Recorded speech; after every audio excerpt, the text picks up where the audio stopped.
Western Cape Education is set to assign specialists that will assist underperforming schools in the province. Now, some of these schools are a cause for concern in the 2023 matric exams. Joining us to tell us how the department plans to deal with the crisis in the provincial education is spokesperson Bronagh Hammond. A very good afternoon to you, Bronagh. Thank you for your time.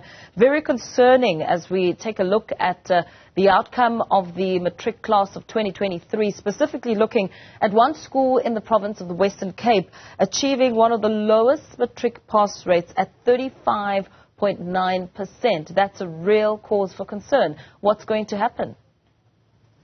Yes, of course. Any school that drops below the 60% rate, which we determine as underperforming schools, is a concern to us. And there are targeted programs which we have put in place in the past, and of course we'll put in place again to address this.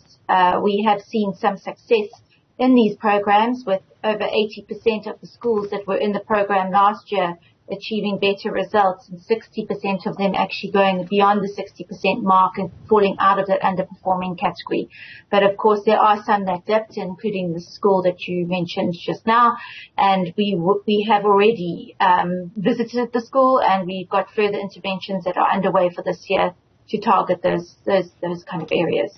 As you move forward to target some of the challenges with these schools, what are you finding to be some of the influential factors which are leading to this outcome? Well, the thing is that this is the thing, it's targeted interventions for each school specifically, because every school is different and the issues are different. It could be that certain grade cohort which is just disruptive and there's been ill discipline, or there's gangsterism, drug issues that are in the community that have increased over the past year, which we certainly need to then intervene with programs in that regard. Or it could be a specific teacher. 30% of our learners that actually did not pass their ANSC this year in the Western Cape only failed one subject. So, it's just maybe that one subject that we need to look into, and that could be at the school, or even a lack of foundational knowledge, from previous years leading up to their grade 12 year could have an impact. But then there's other factors too. Are we appointing the right teachers for those subjects? Are our principals, are they leading their schools appropriately? Do they need extra support in terms of leadership and management development? And, so it varies. So it does take quite a lot of intense studies in terms of what is the actual issues at the schools, and then what kind of intervention program, what kind of targets can we set for those schools and those teachers? How can we improve classroom practice, their teaching plans, and intervene where necessary? According to the MEC, the Western Cape Education Department faces two major challenges, faced two major challenges last year, dealing with the learning losses of the pandemic and expanding access to schools. Give us a bit more on this and why these are such important challenges to see through.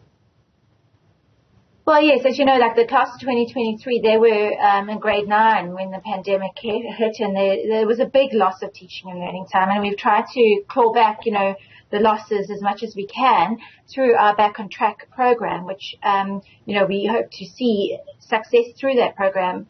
Those are extra lessons for those targeted learners.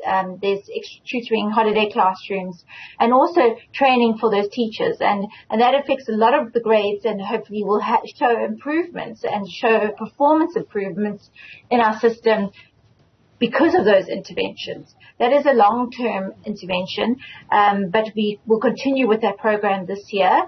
And then, of course, access to education. The Western Cape, we see about an 18,000 learner increase in our system as a whole, especially at a grade 8 and grade 10 level, where we see a lot of learners entering the Western Cape and joining into the system at a grade 10 level, which does present our challenges because those learners have not been schooled in the Western Cape before.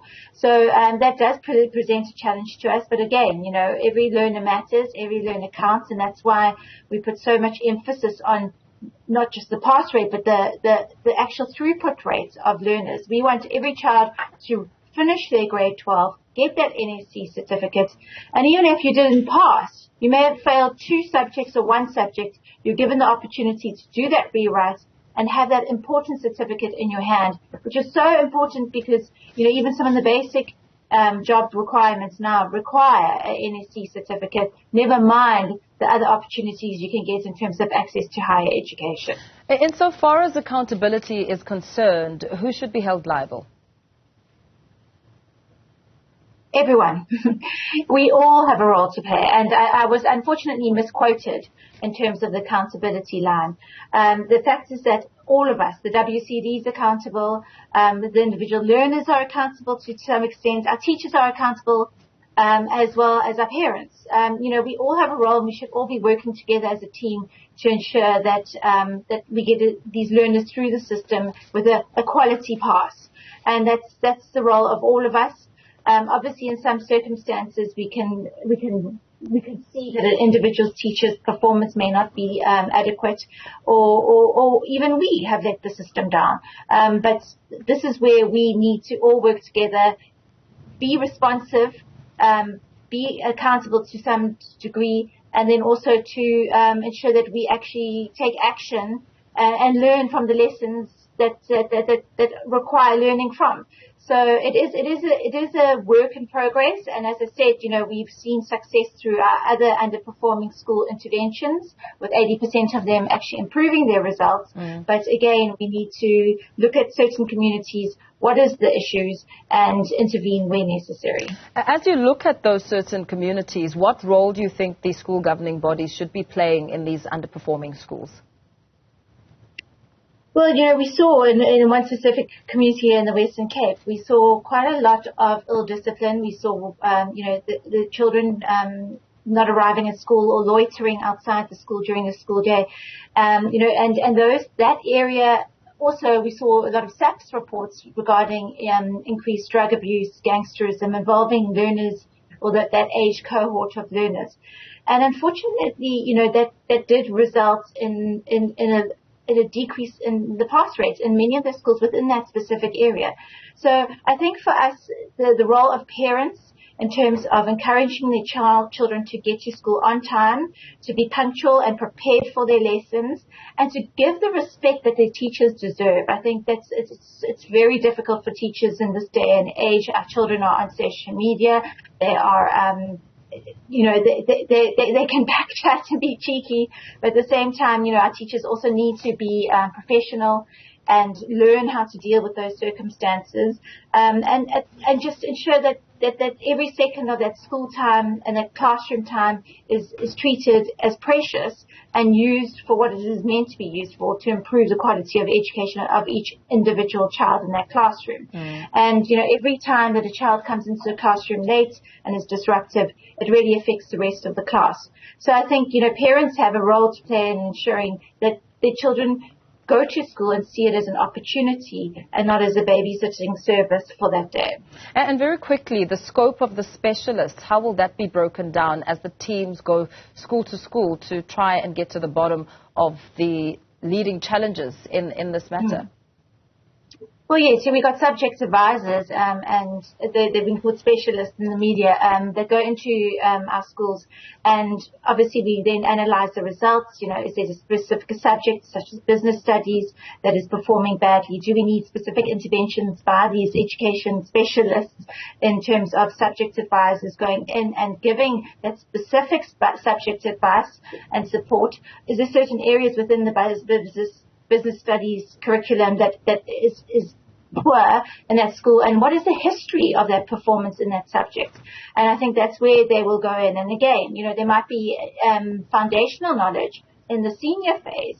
It can even date back way to your foundation phase and your intermediate phase, where our learners aren't given those proper foundation in mathematics, for example, and you have learners progressing through the system.